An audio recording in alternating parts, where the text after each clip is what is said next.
tayo po ay magpapatuloy sa ating pong nakaraang paksa. Di ba pwede sa title lang natin? Ang ating pong paksa ng nakaraan ay pinahintulutan ba talaga ng Diyos ang kasalanan? Siya po yun. Pinahintulutan ba talaga ng Diyos ang kasalanan? Katulad po ng sinasabi ng ilang mga preachers at ito po'y kinanlong na mabuti, niyakap na mabuti ng maraming tagasunod ng mga preachers na ito. At pinapatunayan din po natin na ang sinasabi nilang ang Diyos ang ano ba yun? Yung pahintulot sa kasalanan. Ay pinapatunayan po natin na hindi yung katotohanan. Ang paratang ng mga taong ito sa Diyos ay hindi po totoo. Dahil sinabi ko nung nakaraan na wala kahit isang salita lamang, isang bahagi ng banal na kasulatan kasama ang lumutipan, kasama ang bagong tipan. Wala silang pwedeng sagigan o pundasyon para patunayan na ang Diyos ang nagpahintulot sa kasalanan. Pero, ang banal na kasulatan na mula doon sa Genesis hanggang doon sa pinakahuling aklat ng Bible, ang Revelation, ay sinasabi doon na hindi talaga pinahintulutan ng Diyos ang kasalanan. At ang una nating evidence, ang ebidensya natin na hindi pinahintulutan ng Diyos ang kasalanan ay ang tao ang nagpahintulot dito, hindi ang Diyos. Doon sa Romans chapter 5 verse 12, idadaan lang po natin para mai-connect po natin. So chapter 5 verse 12, mababasa po natin doon na sa pamamagitan ng isang tao, pumasok ang kasalanan. Amen? Hindi sinasabi doon na sa pamamagitan ng Diyos, pumasok ang kasalanan. Ulit, sinasabi niya po, Apostol Pablo, ang kasalanan ay pumasok dahil pinahintulutan ito ng tao. Amen? Clear po yan. Isa sa mga maalala ko, doon sa Genesis chapter 2 verse 17, bago bumagsak ang tao sa kasalanan, bago niya pinahintulutan ito, ay mayroong warning ng Diyos sa kanya na sa oras, chapter 2 verse 17, sa oras na kainin mo yung bunga ng punong kahoy na nagbibigay ng knowledge of evil and good, sa araw na yan ay mamamatay ka. Yan yung mariing warning ng Diyos. Kaya naman nabubuo, kumbinsido ako na ang Diyos ay hindi siya yung utak noong kasalanan na ngayon ay nagtatagumpay dito sa daigdig. Ngayon po, sinundan po natin doon na isa sa malaking ebidensya kung na ang Diyos ay hindi siya ang author ng kasalanan ay yung binigay niyang batas. Maalala niyo? Binigay niyang batas. Ibinigay niyang batas para ang batas ang magtuturo sa atin.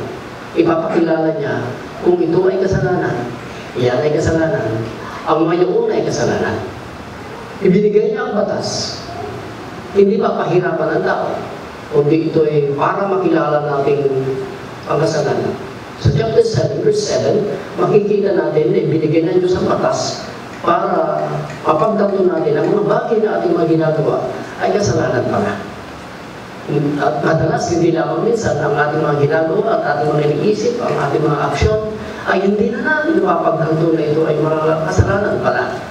Kaya naman ang batas, nilabuti ng Diyos ibigay sa kamay ni Moses, ang banal na leader ng Diyos, para ang bawat tao, hindi lamang ang mga Hudyo, ay makakaiwas sila, ang magkaroon sila ng knowledge doon sa kasalanan na ngayon ay namamayagpag magulang kay Adan at kay Eva. Ngayon, kung loobin ng Diyos na ito ang pinakahuli sa mga ebidensya natin na ang Diyos hindi siya yung author, hindi niya pinahintulutan na ang kasalanan ay nandito ngayon sa ligid. Hindi niya, sabi ko, hindi niya ito pinahintulutan dahil ang Diyos naman alam niya ang lahat ng bagay, right?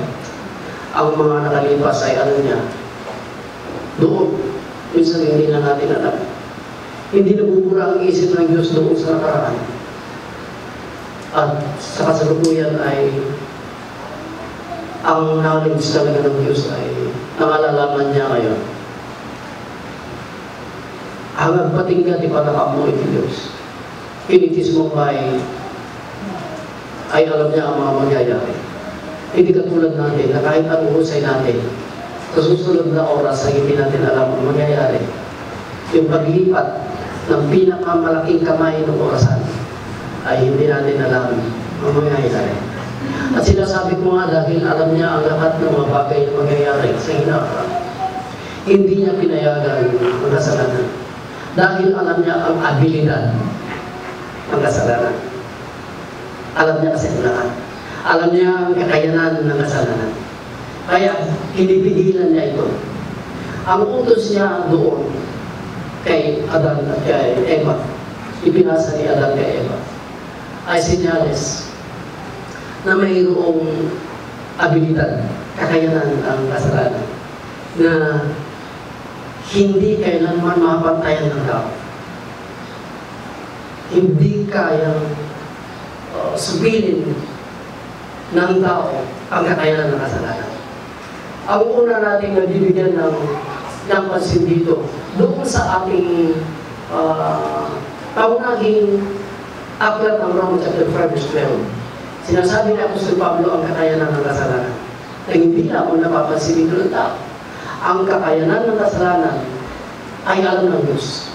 Kaya hindi siya maaaring makipag-kompromisa dito. Hindi niya ito pinapayagan.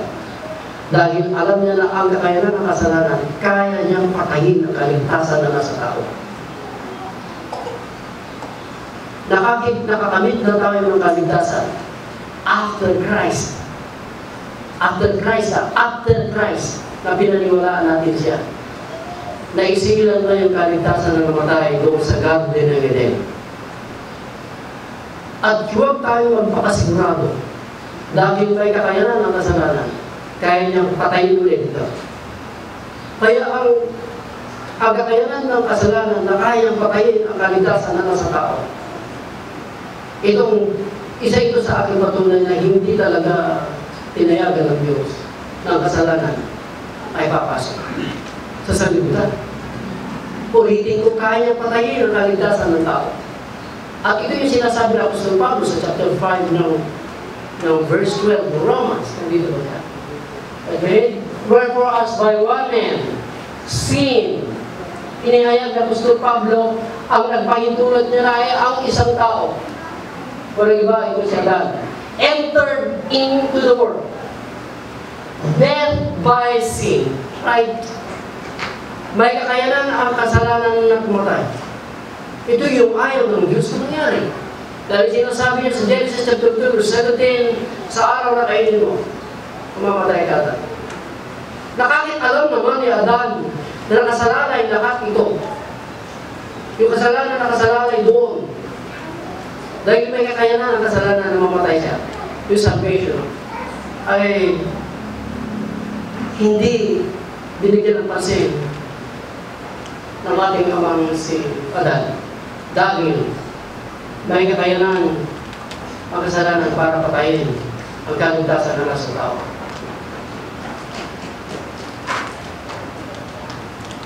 At dahil ang kasalanan ay may kakayanan ng pumatay, ang mamamatay tao, bibigyan natin ito ng halimbawa.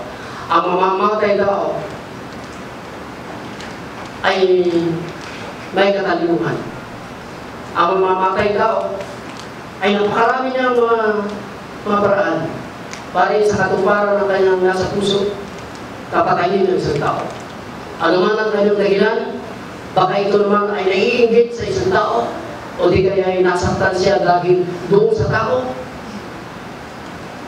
Ano man ang kanyang dahilan? Ang mga mamamatay na taong ito, katulad ng kasalanan, ay maraming paraan at maraming din siyang katalinuhan. Mangyari lamang kanyang nais na bumatay. Ang kasalanan ay napakatalino.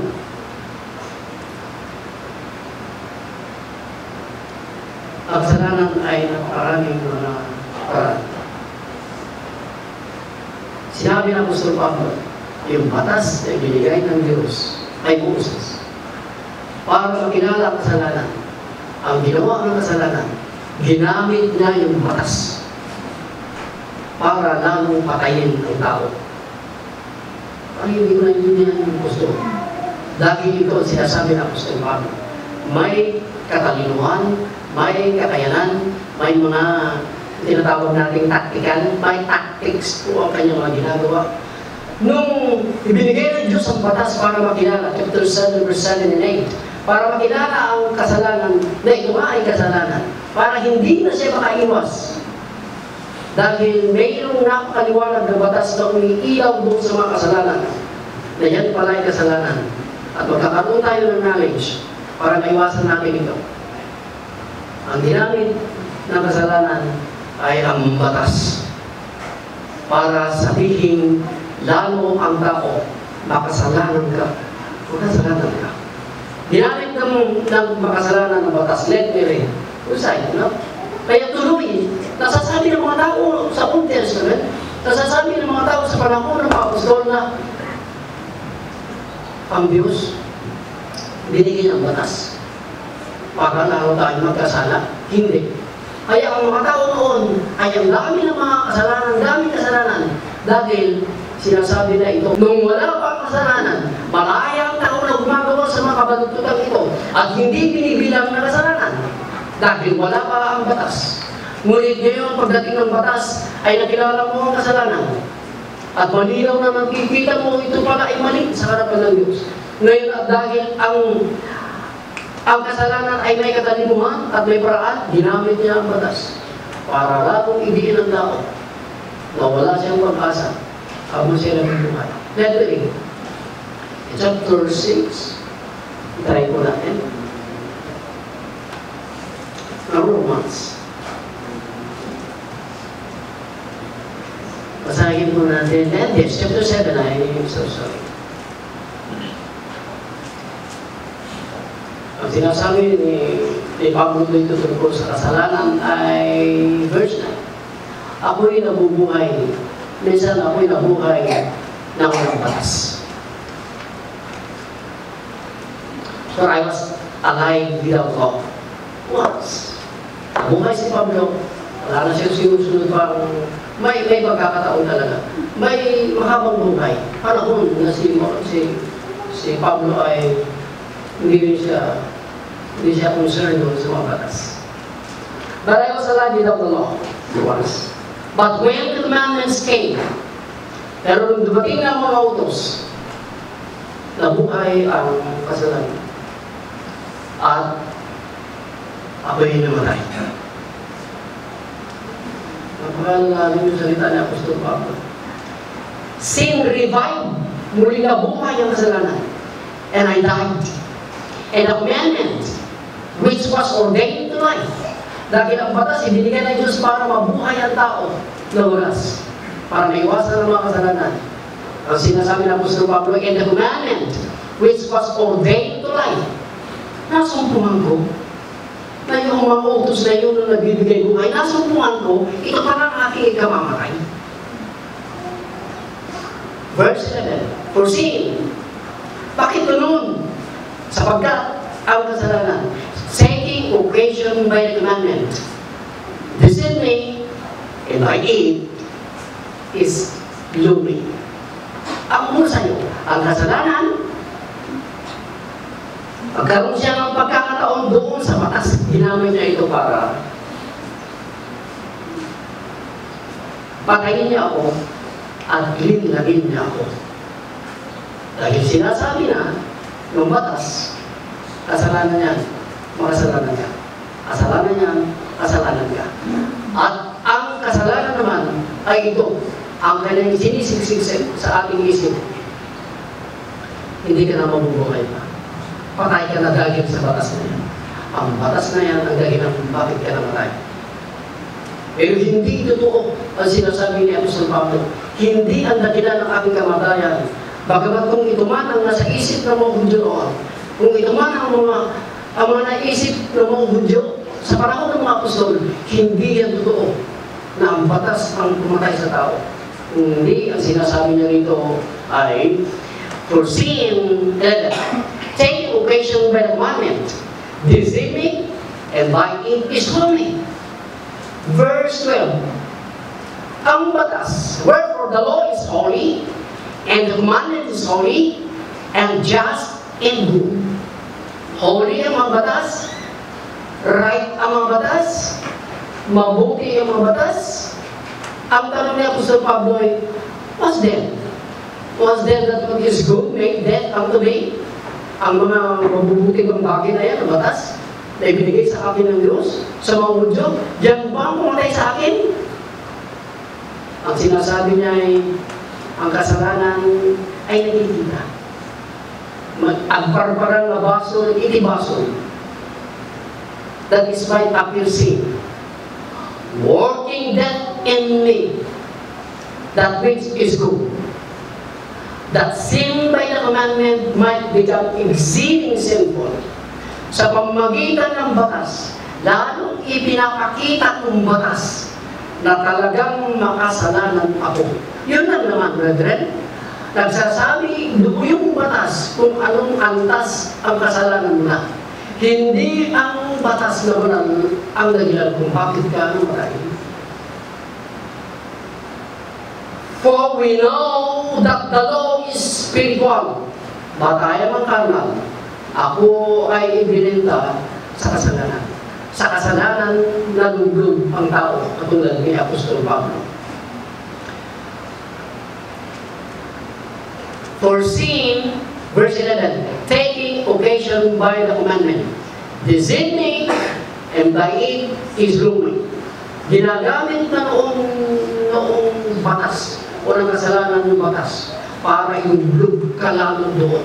Ang daming ipinapakita ng batas, right? Hindi katulad ng walang batas, walang ibinibilang na kasalanan. At noong makita ng kasalanan na nagtatagumpay na ang batas, ginamit niya ang batas, ang sinasabi ng Apostol Pablo, para lalo niya ang iliin. Lalo niya pinapakita kasi ng batas. Kaya ang kasalanan, ito ang batas. Yan, batas yan. Batas ito lahat. Hindi mo alam na ang ginagawa mo ay sinasabi ng batas ang kasalanan ka. Tuloy na sasabi ng tao, wala naman akong pag-asa. Ngunit, ang kasalanan ang pumatay sa tao, hindi ang batas. Ginagawa lamang ng kasalanan ng batas, tinatakpan niya ang kanyang sarili at ang kanyang sinasabi, ang batas ang may sala. Hindi ako may sala. Namatay ka. Napakahusay ng batas. Brethren, kaya kanyang patayin.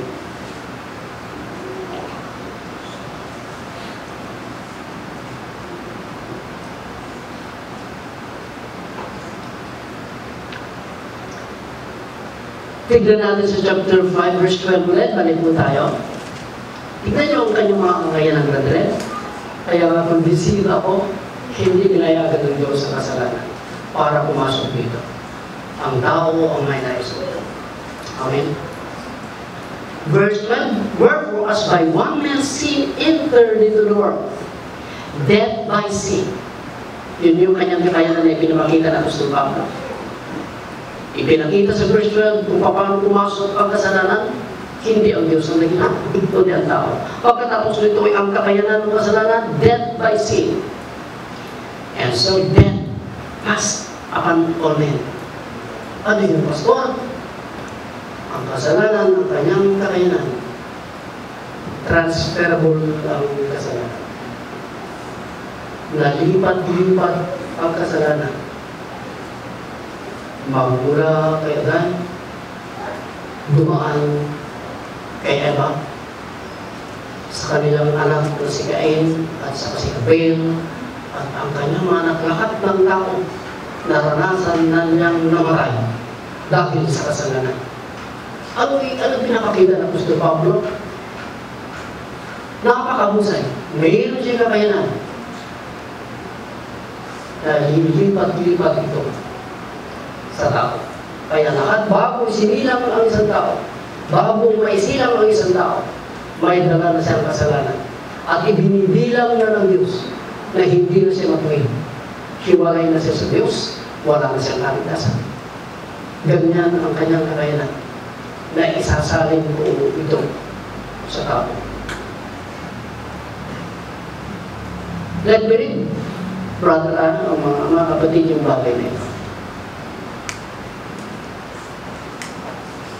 Basahin ko po yung mga supporting verses na kanyang sinasabi. Liban doon sa verse 12. Puntakan natin ang verse 14. Nevertheless, death reigned from Adam to Moses. Ito yung transferable na kanyang kakayanan. Adam to Moses, nandyan yung sin. Nevertheless, death reigned from Adam to Moses. Bakit namatay ang tao? Sapagkat lahat ay nagkasala. Tama po. At yung kasalanan ay naghari sa panahon na Dan hanggang kay Moses. Makita nyo may mabaliw niya, nagkakar, dapo diretso. At naghahari siya ng buong kapwa sa panahon. Hanggang yung sa batas ay dumating, hindi na siya gaano nakapagalaw. Dahil sa mga nakakaalam sa batas na binigyan ng Diyos kay Moses, ay napipigilang gumalaw ang kasalanan. Ngunit ang isa sa mga pinagtitibay ni Apostol Pablo dito sa chapter 5 verse 12 ay ang kasalanan ay may kakayanang ihimpat sa sino. Kaya naman, sinasabi mo dito. Dahil sinasabi ng Apostol Pablo kay Timothy chapter 5 verse 22 and 9, huwag mong agad ipatulong kamay mo.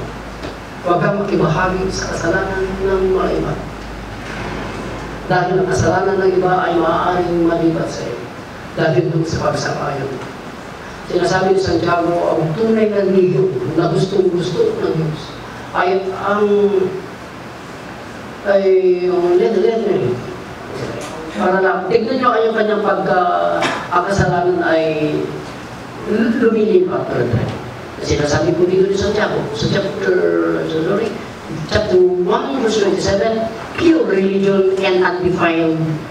Malinis sa harapan ng Diyos na religion ay na gusto ng Diyos ay ito. Yung bisitahin, may pag-ibig sa mga wala ng mga magulang, at bisitahin na yung mga walang pag-asa, mga widows in their afflictions, and to keep himself unspotted from the world. Yung ingatan mo ang iyong sarili na walang sala dito sa daigdig. Bakit kailangan ingatan mo? Dahil maaari ka makontaminado ng kasalanan. Kaya naman sinasabi ng Apostol Pablo doon sa Hebrew chapter 12, chapter 12, na kailangan ng disiplina para hindi mahawaan ang iba. Sa chapter 12 po yan. Para hindi mahawaan ng iba ang sinasabi ni Apostol Pablo sa Hebrew. Dahil nakakahawa. Kaya brethren, huwag kayong sasang-ayon agad kung ano ang inyong naririnig, ang nakakikita, na maaaring kasalanan ng isang tao, na maaaring na sinasabi, yung sinasabi ko na kasalanan ng isang tao, huwag kang sasang-ayon agad sa akin. Suriin nyo dahil yung sinasabi kong kasalanan ay maaaring dalhin. At natin, na huwag kayong madumihan, sikapin natin ito. Ano man nangyayari sa ating mga paligid, ano man nangyayari doon sa ating mga kalagitnaan, sikapin natin, huwag makawaan doon sa mga kasalanan na maglilinaw sa mata, malinaw sa ating madilim. Sikapin po natin. Dahil pwedeng transferable po ito, ato kay Pablo. Yan po yung kanyang kakayanan. At ito ulit yan, bakit ang Diyos hindi niya pinayagan ito? Sinasabi nga ng Panginoon, bago ang Panginoon Jesus, bago mayroon ng sinasabi doon kay, sino ba yung nagkasalang anak ni Adam? Sino yung kumatay? Si Cain. Nung ano na siya, Nung naghandog din sila mga kapatid. Pero matuwid na si aling niya, matuwid na. Siya talaga ang kanyang buhay ay hindi matuwid. Kung naghandog na sila sa may chapter 4 ng Genesis, nilingap ng Diyos ang handog ni Abel. Pagkatapos ay hindi nilingap yung handog ng kanyang kuya si Cain. At alam niyo, hindi niya masama ang kanyang loob. Pinapakita niya sa Diyos na hindi maganda yung kanyang nararamdaman sa loob. Nagsalita ang Diyos sa kanya. Kung mabuti lang yung ginawa, hindi ba mamarapatin ka? Eh kung masama naman ang yung ginagawa, ang kasalanan ay nasa pintuan. At kaya kanyang kontrolin. Kasalanan na kasi yung kanyang ginagawa. Naghandog ka, hindi naman malinis sa puso. Kaya kung hindi ko ang yung ginagawa, saan niya? Hindi ka mararapatin. Bakit kasama ng dito pa? Kung nawalan niya ang Diyos ganyan natin. Bakit ganyan ang mukha mo? Siya na hindi naghandog ng mabuti, ganun pa ang kanyang mukha. Sana ang Diyos ang iba ang kanyang mukha, di ba? Dahil siya ang pinaghandoan mo. Siya na ang handog, nakabura rin pa. Kapit ka sa Diyos pa.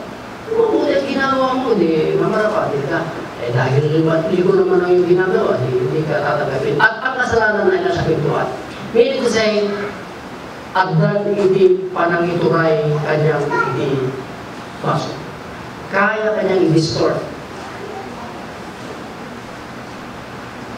Ang buhay mo ay baligon na iti.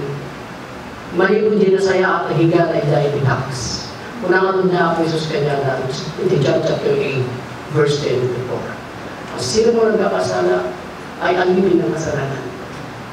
Dahil may kakayanan ng kasalanan na alipin tayo. Siya ang Panginoon mo, ikaw naman ang kanyang kainti. Kaya kung ano man ang gusto niya, nagagawa natin. Huwag natin payagan ang kasalanan. Dahil sinasabi ng Romans chapter 5, verse 12, kung inilagay ni Apostol Pablo ang kakayanan ng kasalanan, nakalagay din po dito yung kanyang walang kakayanan. Nakita niyo yung wala siyang kakayanan dyan? Wherefore, as by one man sin entered into the world, kung hindi pinapasok ni Adan ang kasalanan dito sa dibdib, wala siyang kakayanan. Ngunit kung papahintulutan niyo, ipapakita niya ang kanyang kakayanan. Ngunit kung hindi niya papahintulutan, ano man ang kanyang kakayanan, hindi niya may papakita ito. Kaya naman sinasabi mo, brother, hindi niya tayo pwedeng kontrolin o parsahin para gawin ng kabantugan. Hindi niya tayo pwedeng parsahin para paniwalaan kung ano yung naririnig natin, kung ano yung nababalitaan natin. Lalo na pag tayo, ang dami yung naririnig, lagi natin nakikita, huwag kayong mag-react. Bilang isang mananampalataya na pinanayan na ng kasalanan, ingatan mo ang yung mga naririnig at ang yung nakikita na babalitaan. Huwag. Dahil pwede. Ngunit pwedeng hindi pwede. Kung ang Diyos hindi niya tayo kayang pursahin na lumakad sa katotohanan, si Satan mismo na hindi niya tayo kayang pursahin. Ang kanyang kasalanan na hindi niya tayo pwedeng pilitin hanggat hindi tayo nagpapahintulot. Amen? Wala siyang kakayanan. Pero pagka pumasok ito, kukontrolin niya ang isang tao. Sinasabi nga ng Panginoon sa chapter 10, na sinasabi niya doon sa kanyang pinagaling, ay huwag ka na magkasala pa dahil lalala ang buhay mo pagka nagkasala ka pa. Doon sa pinagaling niyang paralytic ng 28 years, pagkatapos doon sa babaeng nahulihan na naano niya, ang sabi ng Panginoon sa kanya ay huwag ka na magkakasala dahil lalala ang buhay mo. Ang kasalanan ay pwede kang dalhin doon sa malalang sitwasyon. Doon hindi ka na makapag-isip pa ng mga bagay ng sa Diyos. At ang isipin mo ay wala ka ng pag-asa. Parang wala kang kamag-anak. naaalala sa'yo. Parang wala kang pamilya naaalala sa'yo. Lahat na dumagat na sa'yo. Yun ang nasa isip mo na. Ngunit dahil, ang sinasabi ng Apostol Pablo sa chapter 7, ang sinasabi niya, buti na lamang. Dahil aba na ako, yung sinasabi ng Apostol Pablo, ang hirap na ng aking kalagayan, buti na lamang, at nandiyan si Jesus.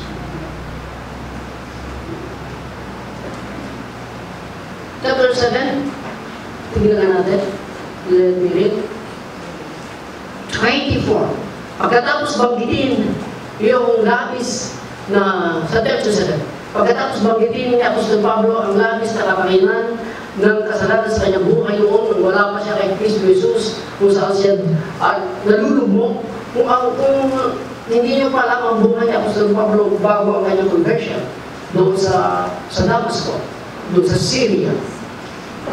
Tingnan nyo ang yung conversion ni Pablo, hindi sa kanyang sariling bayan, Israel. Doon pa sa Syria, noong kanyang inahabol ng mga mananampalataya, gusto niyong patayin, ikulong, mahirapan. Yun ang kanyang buhay. Wala nang batas-batas. Basta papatay lang siya.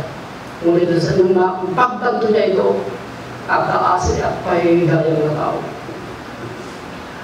24, chapter 7, O wretched man that I am, Aba, ang tao, who shall deliver me from the body of this death? Ang tanong niya, I thank God through Jesus Christ our Lord. So then with the mind, I must serve the law of God, but with the flesh, the laws. Salamat na lamang. Sige, ang sinasabi niya, law of sin, sundan ko yung batas. Ngunit maglilingkod ako ng maglilingkod the newness of my life, the newness of the Spirit. Ligtas si Apostol Pablo, napalaya si Apostol Pablo, mula doon sa deceiver na kasalanan. Kaya ang payo ni Apostol Pablo sa kanila sa chapter 7 ay huwag niyo hayaan na ang kasalanan ay maghari muli sa inyo. Huwag sana kayong maging instrumento ng kasalanan. Chapter 6 verse 12, chapter 6 verse 12, let not sin therefore reign in your mortal body, na susundan nyo ang mga ito, yung kanyang nais. Verse 13, neither yield your members as instrument. Huwag yung hayaan na ang bahagi na yung katawan ay magamit nyo doon sa hindi matuwid na bagay.